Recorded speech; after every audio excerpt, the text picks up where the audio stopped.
ரகுநாதன் அன்றுதான் ஊரிலிருந்து வந்திருந்தான். அவன் வந்ததும் வராததுமாக எப்பொழுதும் போல் மோகனா அவனிடம் சண்டையிட ஆரம்பித்து விட்டாள். பதிலுக்கு ரகுநாதனும் மோகனாவின் பேச்சுக்கு ஈடு கொடுத்து கொண்டிருந்தான். ரகுநாதனின் தாய் பாக்கியலட்சுமி இவர்கள் இருவரையும் சமாதானம் செய்வதற்கு எவ்வளவோ முயற்சித்து பார்த்தார்.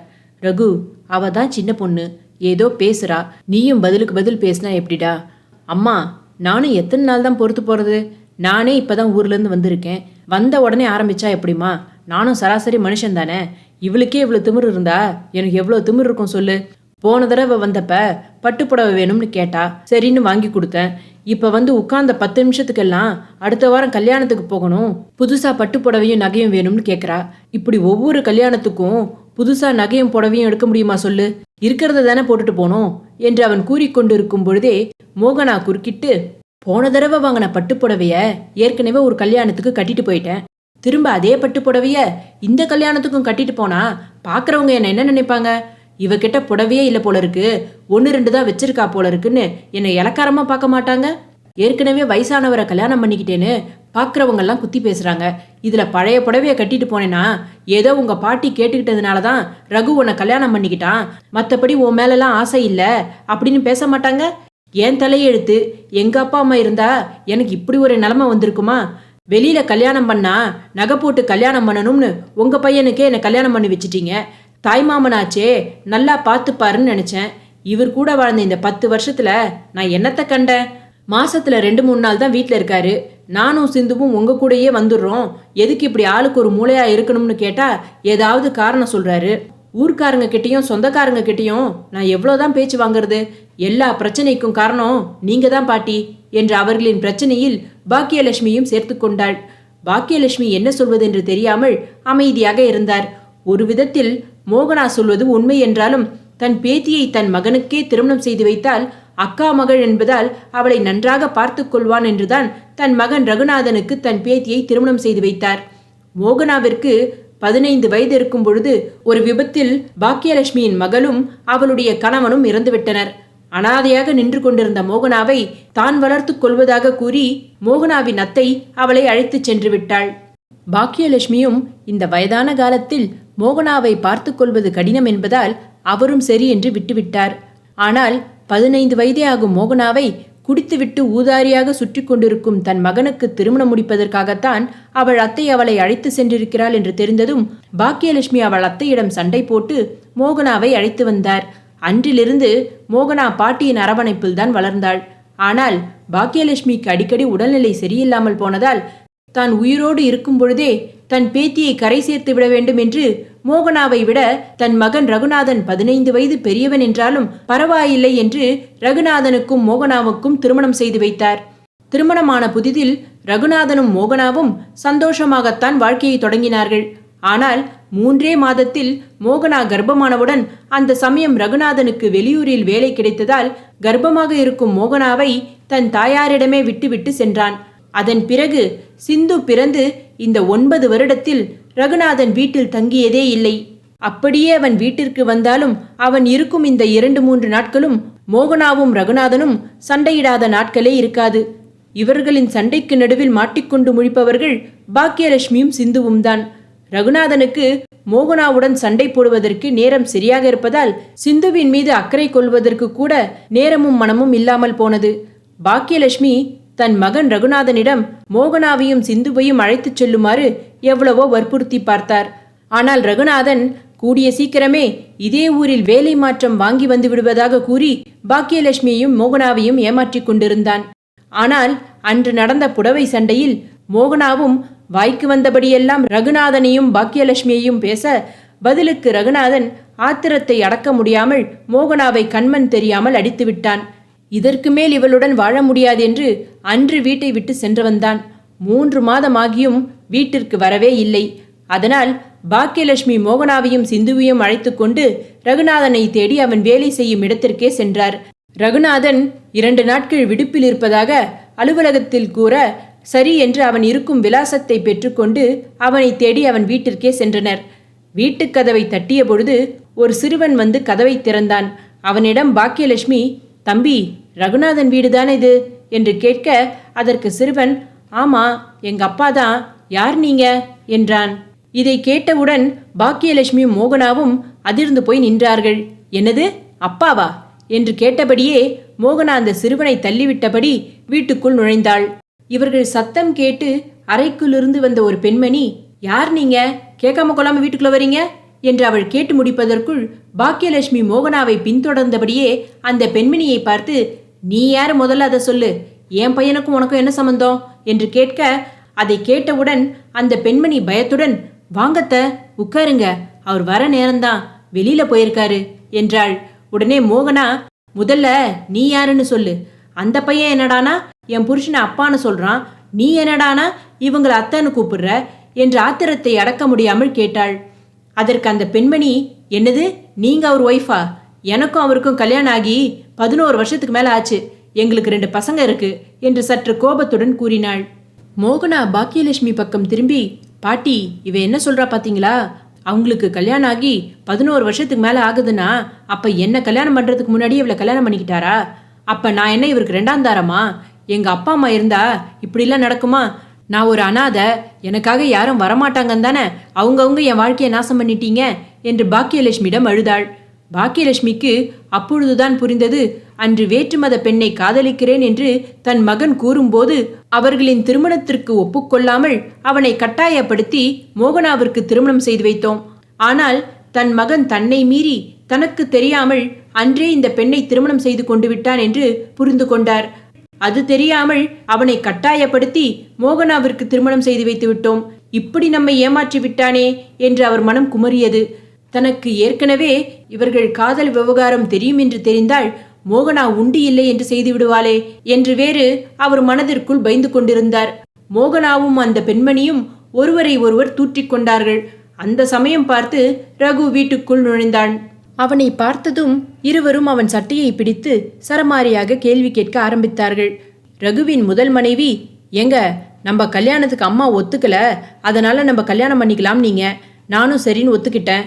இத்தனை வருஷம் அவங்க நம்மளை ஏத்துக்கலன்னு சொல்லி என்னை ஏமாத்திட்டு இருந்தீங்க, இப்பதான் தெரியுது நீங்க வேற ஒரு கல்யாணம் பண்ணிக்கிட்டீங்கன்னு. எனக்கு துரோகம் பண்ண உங்களுக்கு எப்படி மனசு வந்துச்சு என்று அவள் கேட்டுக்கொண்டிருக்கும் பொழுதே மோகனா, இவளை மனசுல வச்சுக்கிட்டு தான் இத்தனை நாள் என்னை ஏமாத்திட்டு இருந்தீங்களா என்று மாறி மாறி கேள்வி கேட்டார்கள். ரகு என்ன சொல்வது என்று தெரியாமல் முழித்தான்.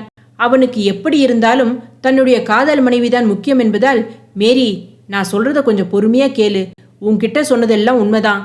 அம்மா நம்ம கல்யாணத்துக்கு ஒத்துக்கல, உன்னை மனசுல நினைச்சுக்கிட்டு தான் இவளை கல்யாணம் பண்ணிக்க மாட்டேங்கிறன்னு தெரிஞ்சுக்கிட்டு மோகனாவை கல்யாணம் பண்ணிக்கலனா அதோட என் மூஞ்சிலேயே முழிக்காதன்னாங்க. உனக்கே தெரியும் எங்க அம்மானா எனக்கு எவ்வளோ உயிர்னு. அதுவும் இல்லாம நமக்கு கல்யாணம் ஆயிடுச்சுன்னு உண்மையை சொல்லி நான் வெளியில வந்துட்டேனா எங்க அம்மாவும் மோகனாவோட நிலைமையும் என்ன ஆயிருக்கும்? என்னை நம்பி தானே அவங்க 2 பேருமே இருக்காங்க. அவங்க 2 பேரையும் அப்படி நடுத்தருவில் விட்டுட்டு வர்றதுக்கு எனக்கு மனசு இல்லை. உன்கிட்ட எப்படியாவது உண்மையை சொல்லிடலாம்னு தான் நினைச்சேன். ஆனா உண்மை தெரிஞ்சா எங்க நீ என்னை விட்டுட்டு போயிடுவியோன்னு தான் அமைதியாயிட்டேன் என்றான். என்னதான் தனக்கு துரோகம் செய்தாலும் அவர் சொல்வது போல் தனக்காக தன் தாயை விட்டு வர முடியுமா? இல்லை, தன் தாய்க்காகத்தான் என்னை கைவிட முடியுமா என்று அவனுடைய தர்ம சங்கடமான நிலைமையை புரிந்து கொண்டு மேரி ஒன்றும் கூறாமல் அமைதியானாள். அதுவும் இல்லாமல் மேரிக்கு நன்றாக தெரியும், தானா இல்லை மோகனாவா என்றால் எப்பொழுதுமே ரகுநாதனுக்கு தான் முக்கியம் என்று அவள் நன்கு உணர்ந்திருந்தாள். இதனால் எவ்விதத்திலும் தன் வாழ்க்கை பாதிக்கப்பட போவதில்லை. சொல்லப்போனால் இதற்கு மேல் பாக்கியலட்சுமியோ மோகனாவோ தங்களை தொந்தரவு செய்யாமல் ஒதுங்கிச் செல்லவும் வாய்ப்பிருக்கிறது என்று அமைதியாக யோசித்துக் கொண்டிருந்தாள். ஆனால் மோகனா அவனை விடுவதாக இல்லை. அன்னைக்கே உண்மையை சொல்லியிருந்தீங்கன்னா நான் வேற ஒருத்தனை கல்யாணம் பண்ணிக்கிட்டு சந்தோஷமா வாழ்ந்திருப்பேன். இப்படி என் வாழ்க்கையே நாசம் பண்ணிட்டீங்க. ஏற்கனவே என்னை பார்த்து இலக்காரமா பேசுறாங்க. மற்றவங்களுக்கு இந்த விஷயம் தெரிஞ்சதுன்னா என்னை எவ்வளோ கேவலமா நினைப்பாங்க.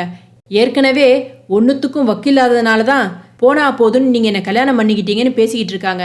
அவங்க பேசினதெல்லாம் உண்மையாக்கிட்டீங்கல்ல, இது எல்லாத்துக்கும் காரணம் இவங்க தான் என்றும் பாக்கியலட்சுமியின் பக்கம் திரும்பினாள். பாக்கியலட்சுமி, மோகனா, நிஜமா இவன் இப்படி பண்ணுவான்னு எனக்கு தெரியாது. நான் இவங்க கல்யாணத்துக்கு ஒத்துக்கலன்ன உடனே இவன் இவளை மறந்துட்டு தான் உன்னை கல்யாணம் பண்ணிக்கிட்டான்னு நான் நினச்சேன். அவன் இப்படி ஒரு காரியம் பண்ணுவான்னு நான் நினச்சி கூட பார்க்கல. என்னை நம்பு என்றார். பாக்கியலட்சுமி ரகுநாதனின் பக்கம் திரும்பி, என்னடா ரகு இப்படி பண்ணிட்டியே, ஒரு வார்த்தை சொல்லியிருந்தேனா மோகனாவுக்கு வேற இடத்துல கல்யாணம் பண்ணியிருப்பேன்ல என்று கூற, அதற்கு ரகு, இன்னைக்கு இறங்கி வந்து பேசுகிற மாதிரி அன்னைக்கு நீங்கள் பேசலையம்மா. நான் இவளை கல்யாணம் பண்ணிக்கிட்டேனா அதுக்கப்புறம் உங்கள் மூஞ்சிலேயே முழிக்கக்கூடாதுன்னு தானே சொன்னீங்க.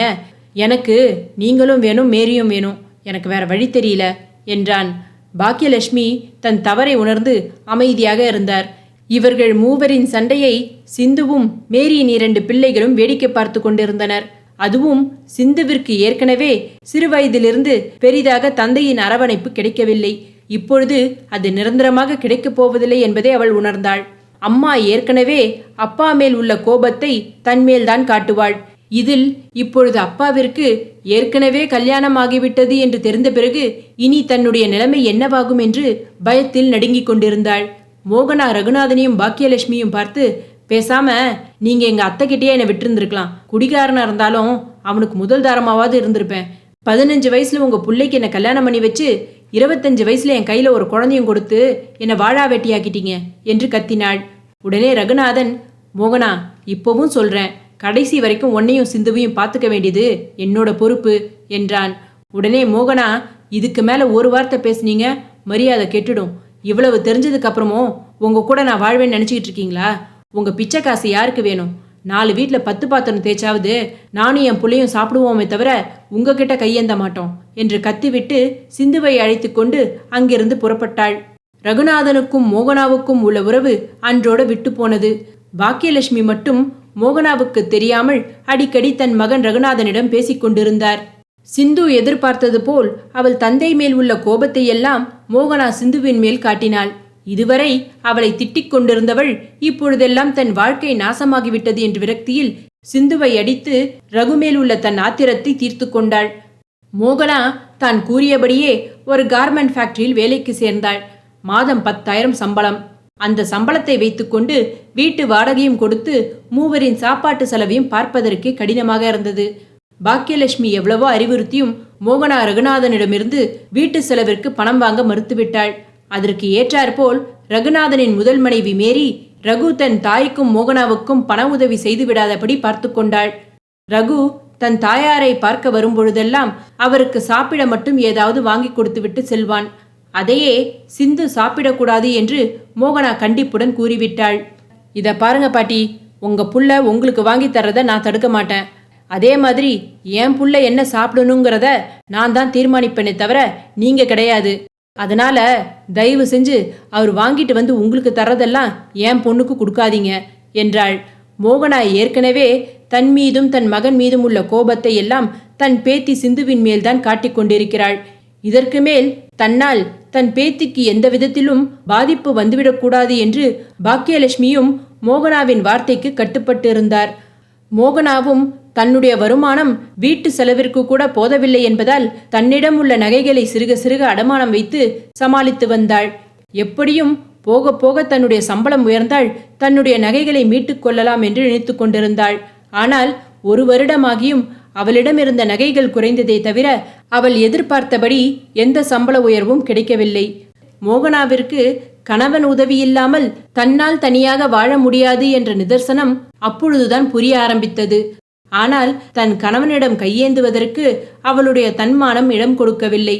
போதாக்குறைக்கு சிறுவயதிலிருந்தே பெரிதாக எந்த லட்சியமும் இல்லாதவளுக்கு திருமண வாழ்க்கை மட்டுமே கனவாக இருந்தது. அந்த கனவில் இப்படி மண்ணள்ளி போட்டவர்களிடம் என்றும் கையேந்திவிடக் கூடாது என்ற தன்மானமும் அவளை தடுத்தது. அவர்கள் முன் எப்படியாவது நன்றாக வாழ்ந்து காட்ட வேண்டும் என்ற வைராகியமும் அவளுக்குள் உதயமானது. திடீரென்று ஒரு நாள் மோகனா தன் கூட வேலை செய்யும் ஒருவனை திருமணம் செய்து கொண்டு மாலையும் கழுத்துமாக வந்து நின்றாள். இதை சற்றும் எதிர்பார்க்காத பாக்கியலட்சுமியும் சிந்துவும் அதிர்ந்து போனார்கள். என்ன மோகனா, என்ன காரியம் பண்ணிட்டு வந்து நிக்கிற? உனக்கு 10 வயசுல ஒரு பொண்ணு இருக்கா, இந்த வயசுல உனக்கு ஒரு கல்யாணம் தேவையா என்றார். அதற்கு மோகனா, எனக்கு 10 வயசுல பொண்ணு இருக்கலாம், ஆனா எனக்கு 26 வயசு தான் ஆகுது. நானும் வாழ வேண்டியவதான்.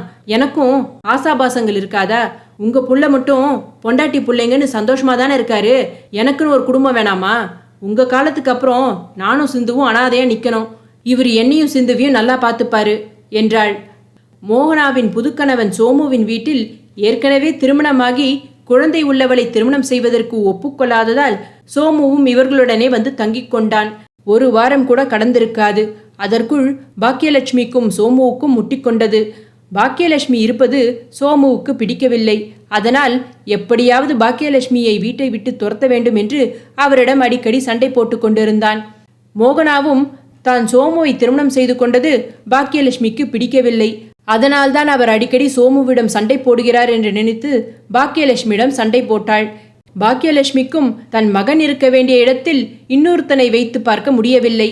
அதே சமயம் தன் மகனுக்கும் தன் பேத்தி மோகனாவுக்கும் உள்ள உறவு விட்டு போய்விடக்கூடாது என்றுதான் மோகனாவுக்கும் சிந்துவுக்கும் துணையாக இருந்தார்.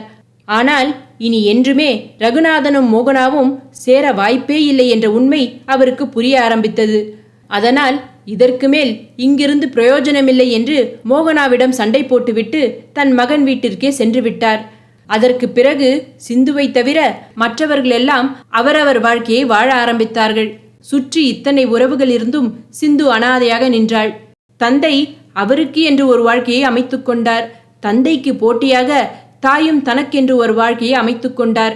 இத்தனை வருடங்கள் தனக்கு ஆதரவாக இருந்த ஒரே ஜீவன் பாட்டி பாக்கியலட்சுமி மட்டும்தான்.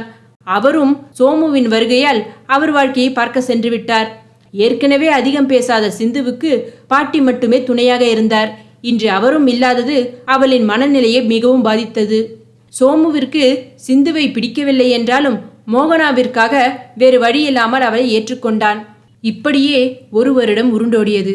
மோகனாவுக்கும் சோமுவுக்கும் ஒரு ஆண் குழந்தை பிறந்தது. அதற்கு பிரபு என்று பெயர் வைத்தார்கள். மோகனா ஆசைப்பட்டது போல் கணவன் குழந்தைகள் என்று சந்தோஷமாக அவள் வாழ்க்கை போய்கொண்டிருந்தது. ஆனால் தன் மகள் சிந்துவின் மனதில் என்ன இருக்கிறது என்பதை தெரிந்து கொள்ள அவள் என்றும் முயன்றதில்லை. 3 வேளை சோறும் உடுத்த நல்ல துணிமணியும் தான் இந்த வயதில் சிந்துவுக்கு தேவை என்று அதை மட்டுமே கடமையாக செய்தாள். சிந்துவின் நிலையை புரிந்து கொண்ட அவளுடைய பள்ளி ஆசிரியர் படிப்பு ஒன்று மட்டுமே என்றும் சிந்துவுக்கு துணையாக நிற்கும் என்று அவளை படிப்பில் கவனம் செலுத்த உதவி செய்தார். சிந்துவும் ஆசிரியரின் அறிவுறுத்தலால் நன்றாக படித்தாள். ஆனால் சோமு சிந்துவை எப்படியாவது இந்த வீட்டை விட்டு துரத்த வேண்டும் என்ற எண்ணத்தோடு மோகனாவிடம் அடிக்கடி, ஏன் மோகனா, சிந்துவை வளர்க்குற பொறுப்பு ரகுவுக்கு இருக்குதானே? என்னதான் அவன் மேலே நான் பாசமாக இருந்தாலும் அவளுக்கு என்னை அப்பாவா ஏற்றுக்க மனசு வரல. கொஞ்ச நாள் அவங்க அப்பா கூட இருந்தா அவளுக்கும் அந்த ஏக்கம் போகும்ல. இத்தனை நாள் நம்ம பார்த்துக்கிட்டோம், கொஞ்ச நாள் அவர் பார்த்துக்கிட்டுமே என்று மோகனாவின் மூளையை சலவை செய்தான். மோகனாவுக்கு ஒருவேளை சோமு சொல்வதை கேட்கவில்லை என்றால் இத்தனை நாட்கள் சந்தோஷமாக போய்கொண்டிருக்கும் தன் வாழ்க்கையில் பிரச்சனை வருமோ என்று மோகனாவும் சிந்துவை ரகுநாதனிடம் அனுப்புவதற்கு ஒப்புக்கொண்டாள். ஆனால் சிந்துவை எப்படி ரகுநாதனிடம் ஒப்படைப்பது? பாக்கியலட்சுமியிடமும் ரகுநாதனிடமும் பேசுவதற்கு அவள் மனம் ஒப்புக்கொள்ளவில்லை. ஆனால் வேறு வழியில்லை. பாட்டி பாக்கியலட்சுமியிடம் மட்டுமாவது கூறிவிட்டு சிந்துவை அவரிடம் ஒப்படைத்து விடலாம் என்று முடிவோடு அவளை அழைத்து கொண்டு ரகுநாதன் வீட்டிற்கு சென்றாள். மோகனா வீட்டு வாசலில் நின்று கொண்டு உள்ளே சென்று பாட்டியை அழைத்து வருமாறு சிந்துவை மட்டும் உள்ளே அனுப்பினாள். சிந்துவை பார்த்தவுடன் மேரி ரகுநாதனிடம் சண்டையிட ஆரம்பித்தாள். அங்கு சத்தத்தை கேட்ட உடனேயே மோகனா அங்கிருந்து கிளம்பிவிட்டாள். ரகுநாதன் சிந்துவை அழைத்து கொண்டு வெளியே வந்து பார்த்தபொழுது அங்கே மோகனா இல்லை. தன் தாய் தன்னை இப்படி அனாதையாக விட்டுவிட்டு சென்று விட்டாளே, இப்பொழுது தன்னை என்ன செய்வார்கள்? இங்கிருந்தும் துரத்தி விடுவார்களா? அப்படி துரத்தினால் எங்கு செல்வது என்று தெரியாமல் தன் பாட்டியாவது வந்து தன்னை காப்பாற்ற மாட்டாரா என்று சிந்து தன் பாட்டி பாக்கியலட்சுமியை சுற்றி முற்றி தேடினாள். ஆனால் அங்கு பாக்கியலட்சுமி இல்லை. அவர் இங்கிருந்திருந்தால் கண்டிப்பாக இவ்வளவு கலையபரத்தில் தன்னை வந்து மீட்டிருப்பார். அவர் எங்கு சென்றார்? பாட்டிக்கு என்ன ஆனது? ஒருவேளை தன்னை அம்மா துரத்தியது போல் பாட்டியை இவர்கள் வெளியே துரத்தி விட்டார்களோ என்று அவள் மனதில் 1000 எண்ணங்கள் ஓடியது. ரகுநாதன் சிந்துவிற்காக மேரியிடம் மன்றாடினான். மேரி, நம்மளும் துரத்திட்டா அவ எங்க தான் போவா சொல்லு? அவ பாட்டுன்னு ஒரு மூலையில் இருக்க போறா. உன்னை எந்த விதத்துலையும் அவ தொந்தரவு பண்ண மாட்டா என்றான். அதற்கு மேரி, இப்படிதான் உங்க அம்மாவை கொண்டு வந்து விட்டீங்க. என்னதான் அவங்க கிட்ட நான் பாசமாக நடந்துக்கிட்டாலும் நான் வேற ஜாதின்னு என்னை ஒதுக்கி வச்சுக்கிட்டே தான் இருந்தாங்க.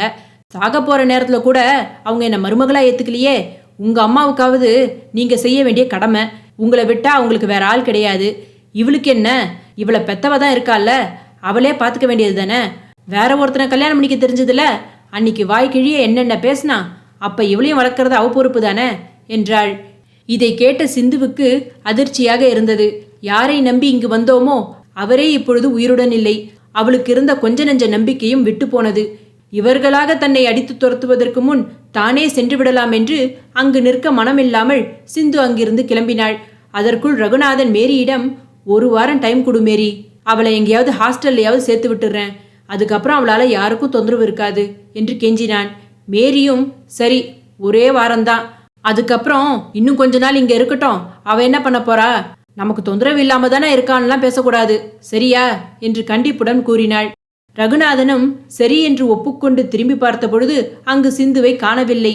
பதறியடித்துக்கொண்டு வாசலுக்கு வந்தவன் சற்று தூரத்தில் சிந்து சென்று கொண்டிருப்பதை பார்த்து அவள் பின்னாடியே ஓடி சென்று அவளை அழைத்து வந்தான்.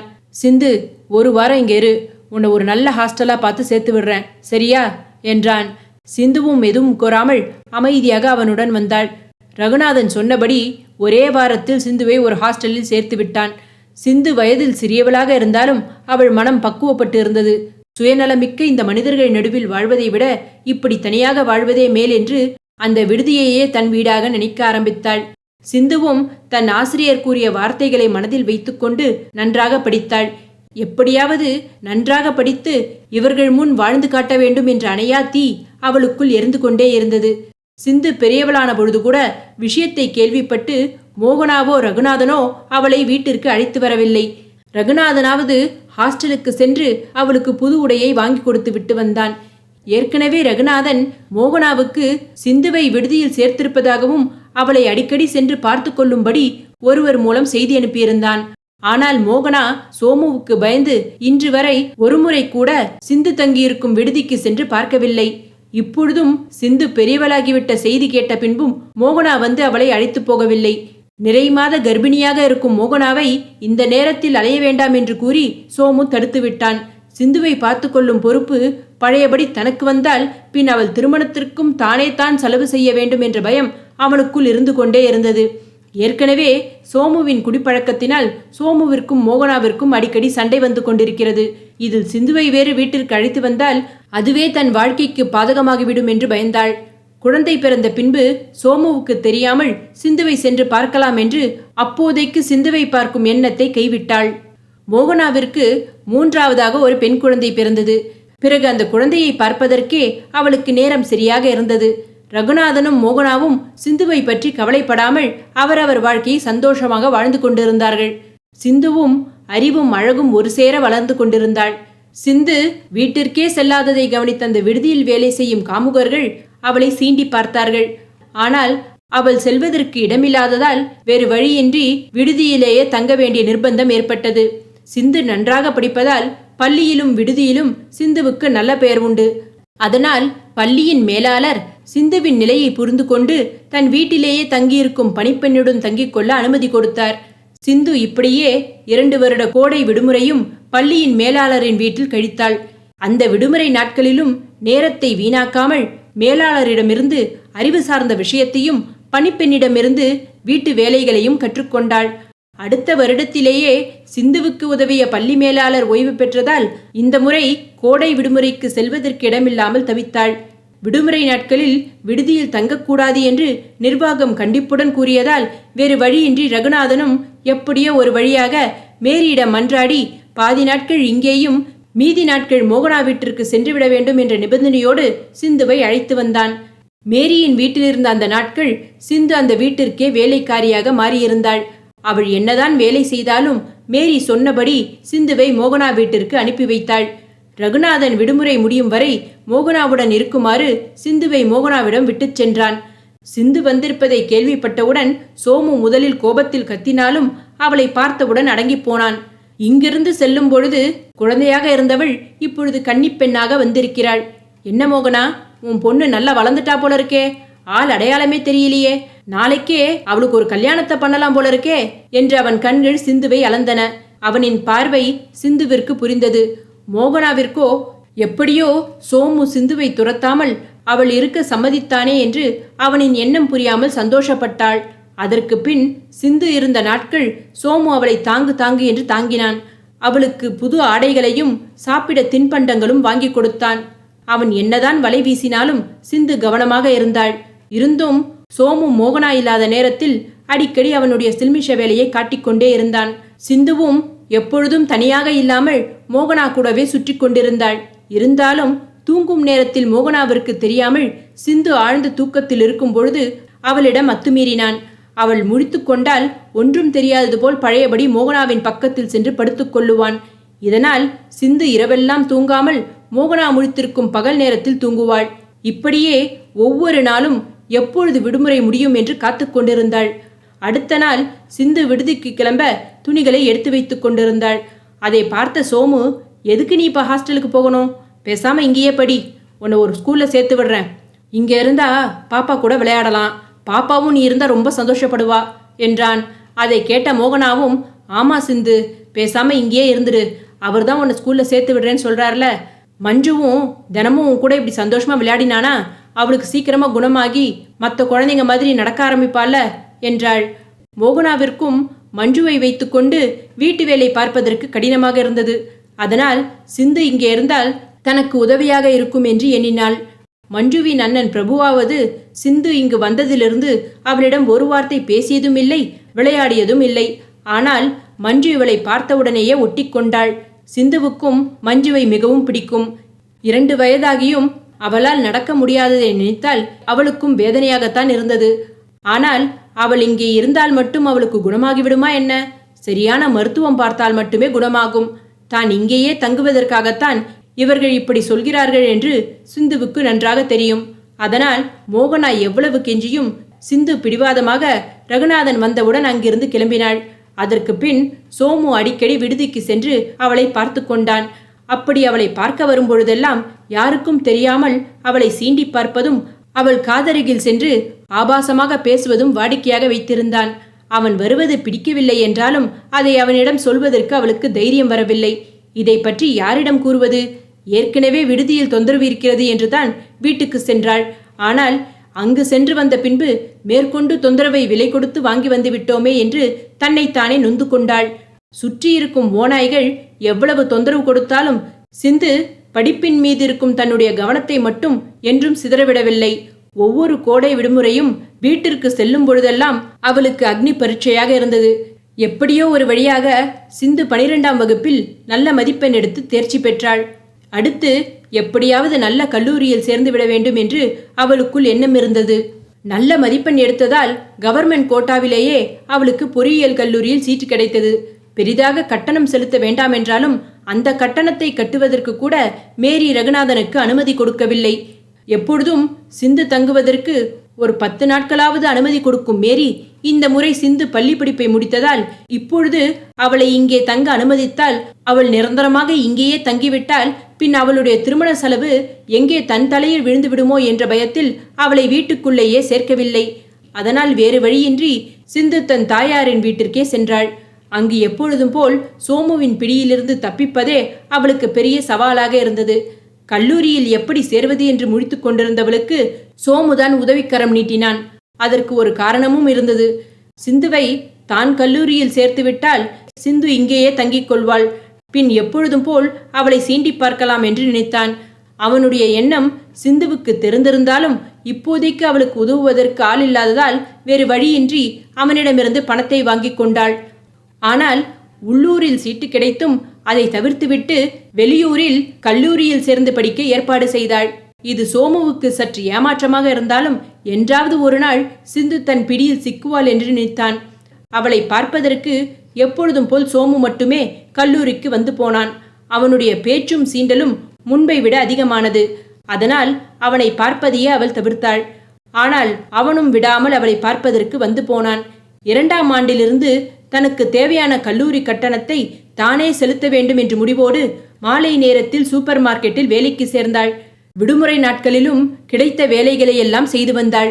கல்லூரி கட்டணம் செலுத்த வேண்டியது போக மீதி பணத்தை சோமுவுக்கு திருப்பி கொடுப்பதற்காக சேர்த்து வைத்தாள். இப்படி 4 ஆண்டுகளுமே சோமுவின் தொந்தரவு ஒரு பக்கம் இருந்தாலும் தன்னுடைய கவனத்தை சிதறவிடாமல் படிப்பு வேலை என்று பம்பரமாக சுழன்றாள். இப்பொழுதெல்லாம் விடுமுறைக்கு கூட ஊருக்கு செல்லாமல் தன் படிப்பு உண்டு வேலை உண்டு என்று இருந்தாள். அவள் கூட படிக்கும் சில பேருக்கு இவள் ஒரு முன்மாதிரியாக இருந்தாலும் ஒரு சிலர் இவளை பார்த்து பொறாமைப்படவும் செய்தார்கள். யார் எப்படி அன்பாக பழகினாலும் தன்னுடைய நிலையை என்றும் அவள் யாருக்கும் கூறியதே இல்லை. தன்னுடைய நிலைதான் தனக்கு பலவீனம் என்று அவள் நன்கு உணர்ந்திருந்தாள். இப்படி இவள் இங்கு தன் எதிர்கால வாழ்க்கைக்காக போராடி கொண்டிருக்க ரகுநாதனின் பெரிய மகன் சிந்துவை விட 1 வயது மூத்தவன் என்றாலும் கல்லூரிக்கு செல்லாமல் ஊர் சுற்றி கொண்டிருந்தான். பெரியவனை பார்த்து சின்னவனும் படிப்பில் நாட்டம் இல்லாமல் தலையெழுத்தே என்று பள்ளிக்கு சென்று வந்தான். அதே சமயம் இங்கு மோகனாவின் நிலையோ கவலைக்கிடமானது. மஞ்சுவுக்கும் உடல்நிலையில் பெரிய முன்னேற்றம் இல்லாமல் நடக்க முடியாமல் சிரமப்பட்டாள். சோமுவின் குடிப்பழக்கம் அவனுடைய உயிருக்கே உலை வைத்தது. சிந்து 4ஆம் ஆண்டு படித்து கொண்டிருக்கும் பொழுது சோமு உடல்நிலை சரியில்லாமல் இறந்து போனான். மோகனா மஞ்சுவை தனியாக வீட்டில் விட்டுவிட்டு வேலைக்கு செல்ல முடியாததால் சாப்பாட்டிற்கு கூட வழியில்லாமல் கஷ்டப்பட்டாள். அந்த சமயம் தன் கையில் இருந்த நகைகளை அடமானம் வைத்து வீட்டு செலவுகளை சமாளித்து வந்தாள். சிந்துவும் தன்னால் முடிந்த பண உதவியை தன் தாய்க்கு செய்தாள். 4 வருட படிப்பை முடித்து நல்ல மதிப்பெண் எடுத்து தேர்ச்சி பெற்றதால் படிப்பு முடித்த கையோடு தன் தாயாரின் ஊரிலேயே வேலையும் கிடைத்தது. சோமு இல்லை என்றாலும் தன் தாயாருடன் தங்க மனமில்லாததால் தன் ஆபீஸிற்கு பக்கத்திலேயே தனியார் விடுதியில் தங்கிக் கொண்டாள். வாரத்திற்கு ஒரு முறை மட்டும் வீட்டிற்கு சென்று மஞ்சுவுடன் நேரம் செலவழிப்பாள். சிந்து வீட்டிற்கு வரும்பொழுது கூட அவள் பிரபுவிடம் பேச முயற்சி செய்தும் அவன் அவளிடம் பேசுவதையே தவிர்த்தான். ஆனால் அவன் மனதில் சிந்துவை போல் தானும் எப்படியாவது படித்தால் மட்டுமே தானும் சுதந்திரமாக வாழ முடியும் என்று வராத படிப்பை வரவழைத்துக் கொண்டிருந்தான். ஆனால் என்றும் சிந்துவை போல் ஏமாளியாக இருக்க விரும்பவில்லை. சிந்துவும் சோமு தன் படிப்பிற்கு உதவியதை மனதில் வைத்துக்கொண்டு எப்படியோ பிரபுவும் படித்து வேலையில் சேர்ந்து அம்மாவையும் மஞ்சுவையும் பார்த்து கொண்டால் சரி என்று அவனை படிக்க வைத்தாள். அவனும் தட்டு தடுமாறி கல்லூரி படிப்பை தொட்டான். பாலைவனமாக இருந்த சிந்துவின் வாழ்க்கை பூந்தோட்டமாக மாறியது. சிந்து தன் கூட வேலை செய்யும் சரவணனை காதலித்து திருமணம் செய்து கொண்டாள். அவளுடைய இத்தனை வருட போராட்டத்திற்கு பலனாக சரவணன் அவளுக்கு நல்ல கணவனாக அமைந்தான். இப்படியே நாட்கள் ஓடிக்கொண்டிருக்கையில் ஒரு நாள் மேரி சிந்துவை பார்க்க ஆபீஸிற்கு வந்திருந்தாள். சிந்து மேரியை பார்த்தவுடன் ஏதோ உதவி கேட்டுத்தான் தன்னிடம் வந்திருக்கிறாள் என்று புரிந்து கொண்டாள். அவள் எதிர்பார்த்தது போல் ரகுநாதனுக்கு உடல்நிலை சரியில்லை என்றும் ஆபரேஷன் செய்வதற்கு பணம் தேவை என்றும் அவளிடம் பண உதவி கேட்டாள். சிந்து, உன் அப்பாவுக்கு ஹார்ட் ஆபரேஷன் பண்ணணும். எல்லா இடத்துலையும் உதவி கேட்டு பார்த்துட்டேன், எங்கேயும் கிடைக்கல. நீ மனசு வச்சா உன் அப்பாவோட உயிரை காப்பாத்தலாம் என்று அழுதாள். அன்று தன்னை ஏற்றுக்கொள்ள மனமில்லாவிட்டாலும் கொஞ்ச நாட்களாவது தன் வீட்டில் தங்கிக் கொள்ள அனுமதி கொடுத்த நன்றிக்காகவாவது மேரிக்கு உதவ வேண்டும் என்று நினைத்தாள். அது மட்டுமில்லாமல் தன் தந்தை நினைத்திருந்தால் தன்னை ஹாஸ்டலில் சேர்க்காமல் தன் தாயாரிடமே கொண்டு வந்து விட்டிருக்கலாம். அப்படி அவர் விட்டிருந்தால் சோமுவிடம் மாட்டி தன் வாழ்க்கை சீரழிந்திருக்கும். அன்று அவர் செய்த அந்த உதவியை மனதில் வைத்துக்கொண்டு சிந்துவும் தன் ஆபீஸில் லோன் எடுத்து தன் தந்தையின் ஆபரேஷன் செலவிற்கு பணம் கொடுத்து உதவினாள். இருந்தாலும் மேரியின் குணம் தெரிந்ததால் சிந்து அவளிடமிருந்து தள்ளியே இருந்தாள். பிரபு படிப்பை முடித்த கையோடு வேலைக்கு சேர்ந்து தான் கல்லூரியில் காதலித்த பெண்ணை திருமணம் செய்து கொண்டான். தன் மகன் வேலைக்கு சென்று தன்னையும் தன் மகளையும் பார்த்து கொள்வான் என்று எண்ணிக்கொண்டிருந்த மோகனாவிற்கு அவனுடைய இந்த செயல் ஏமாற்றத்தை தந்தது. மோகனாவை விட சிந்துவிற்குத்தான் பிரபுவின் மேல் ஏமாற்றத்தையும் கோபத்தையும் உண்டாக்கியது. நேரடியாக அவனிடமே சென்று சண்டையிட்டாள். ஏன் பிரபு, வேலைக்கு போய் அம்மாவையும் தங்கச்சியும் நல்லா பார்த்துப்பேன்னு தானே உன்னை படிக்க வச்சேன். இப்படி வேலை கிடைச்ச உடனே உனக்குன்னு ஒரு வாழ்க்கையை தேடிக்கிட்டியே. 22 வயசு கூட ஆகல, அதுக்குள்ள உனக்கு கல்யாணம் தேவையா? மஞ்சுவோட எதிர்காலத்தை கொஞ்சமாவது நினைச்சு பாத்தியா என்று கத்தினாள். அதற்கு பிரபு, அவ எதிர்காலத்துக்கு என்ன பண்ணணுங்கிறீங்க? அவளுக்கு நகை சேர்த்து வச்சு கல்யாணம் பண்ணணுமா? அவளை கல்யாணம் பண்ணிக்க யார் வருவா சொல்லுங்க?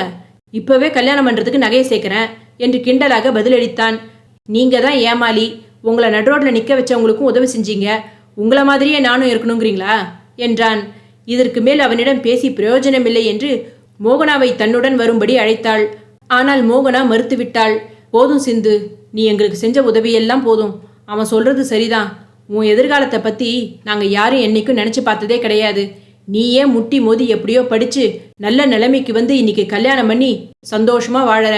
உன்னோட இந்த வாழ்க்கையும் கெடுக்கிறதுக்கு நான் விரும்பல. எங்க தலையெழுத்துபடி நடக்கட்டும் என்றாள். சிந்துவும் மனமில்லாமல் அங்கிருந்து புறப்பட்டாள்.